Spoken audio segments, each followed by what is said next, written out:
Alors, Madame Sasha Gabizon, elle est la directrice exécutive des femmes en Europe pour un futur commun.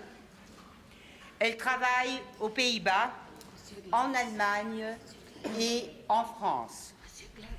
Elle est la représentante élue du plus grand groupe des femmes dans le comité de la société civile de la PNU, Programme environnemental des Nations Unies.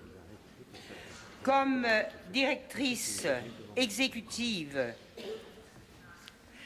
pour le développement durable avec des femmes leaders, elle s'est aussi occupée du groupe majeur des femmes qui suivent le processus du post-2015. Madame Gabizon, s'il vous plaît. Oh, je vous en prie. Merci beaucoup. Thank you very much. Can you hear me? Okay, it's a great pleasure to be here today with you. I like Monica. I've been a few times in this room, and indeed it has never been so full. I have to congratulate the organizers for organizing this big event. And I really feel the spirit of Beijing in this room. And I'm very happy because when I was a young activist, I went to Huairu in Beijing, and it has changed my life. And I have only 10 minutes, and I'm supposed to speak about the link to post-2015. But I thought I'll show you a few of my old photo album pictures so that you can feel with me, and many of you have probably been there as well, even some before in Copenhagen, but that was before my time. So here you see, for example, Rosalie Bartel, working with the women who were working against militarism. A wonderful leader. I learned a lot from her. This is Wangari Maathai, who got the Nobel Prize for Peace. A wonderful leader. I learned a lot from her. We had this picture didn't come through completely. We had all these women from all the worlds, and we had the same aim, and we had the same problems, and we understood each other perfectly. And I was there with the women working on environmental issues, amongst others the women from Japan who had suffered from nuclear problems. And so we were the environmental women there. And I just wanted to show you this because it makes me feel so proud to be here. And at the same time, it makes me feel a bit sad that 20 years later, we have not achieved what then we thought we could all achieve. We were so strong. We were so mobilized. So, do we have progress or rollback? Now, I just wanted to give you a few aspects from what I have seen from the Beijing reviews for the UNECE region. I just also spoke to our colleagues from Kyrgyzstan. And they worked with the Beijing Platform for Action, and they worked with the CEDAW, and they got a national action plan on gender. And then the government could not get the money to implement it. They were asking for donors, and they were trying to get it from the state budget, and it's been so difficult to get any funding for work on gender equality. And I think that is one of the biggest problems. We have a lot of people in the governments who want to make a change, but the money is still not going there where we know it should be going. Even the World Bank tells us nowadays that for the economy to thrive, we need gender equality. So why can we not make this a priority for investment? We also have growing fundamentalism. Some of the countries in the region, we hear indeed smaller groups, but still we hear calls to introduce the Sharia in the UNECE region. Can you imagine? So I wanted to mention it. Also, I wanted to mention the austerity programs in Europe. And we have just been to a meeting with women from Spain. And if you see the impact on women, they fought so hard to get gender equality, to reduce the double and the triple burden of work on many women. But the austerity policies have led to a rollback. And we have, of course, also seen in that country the discussion on rolling back the regulation on abortion. So there are so many warning signals coming out. And I can't go into the details because I have only 10 minutes, but I wanted to show you now the link to post-2015, because it's going to be a challenge, but there are also opportunities.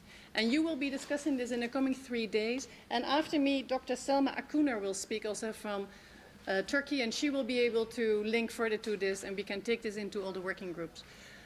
But all of you know the Millennium Development Goals. All of you know that they end next year, and that we are already negotiating the next 15-year program. To get into the MDGs, a goal on gender equality was a big fight.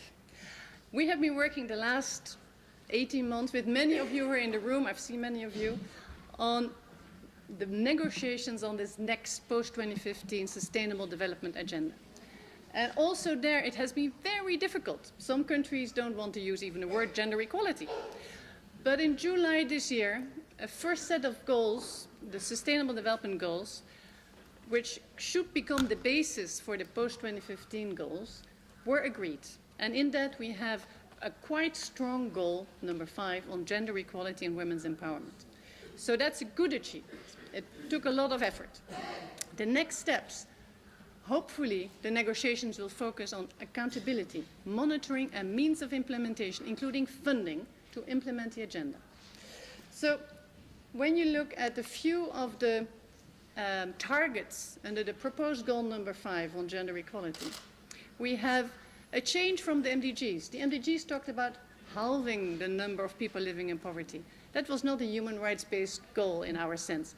You have to have a goal for all people, and we want to end all forms of discrimination against women and girls, and we want to eliminate all forms of violence against women and girls. So these targets, as they're formulated now, are much more human rights-based, and that they could be really transformative if they get implemented and if they get the funding.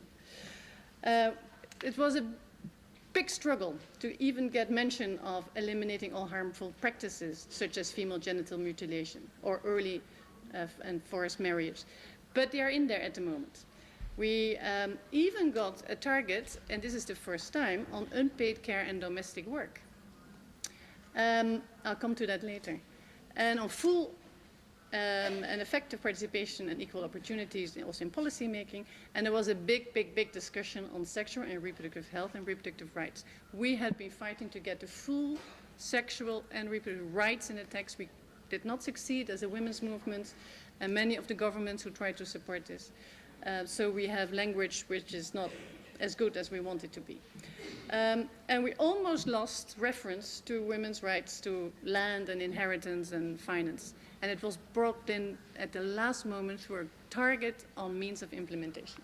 I cannot go into the details. I just want to tell you wonderful work being done by UN Women, also here, giving the arguments why we needed a target on reducing unpaid care and domestic work, showing you all the figures, also from this region, where in every country women work more than men, if you look at the statistics. I think there's only very few countries, like Qatar, where women work less. What is problematic? Indeed, what is very, very, very, very problematic is that we have no exact reference to women's and girls' human rights. We wanted to have it in the title of the goal, we could not get it in. Some of the targets speak about national laws and circumstances and are not universal and not human rights based. So you can see all of this on the website of the UN. You can look at the Sustainable Development Goals and join. Those of you who are not involved yet, you need to join us, because the next stage of the negotiations will be really led through your countries, your government delegations and your capitals. And they need to feel the pressure of the women. Anybody can join the listserv of the women's major group, so we follow this process in the UN. You have the website here. We published an 8 red flag document, but Dr. Selma Akuner will say more about that in a few minutes. And so I hope we can make this link. And many of the aspects of the Beijing Platform for Action, which have not been funded, which have not been implemented, we have to find a way to make sure that they become part of the funding agenda for the international cooperation in the next 15 years. And therefore, it's time for action.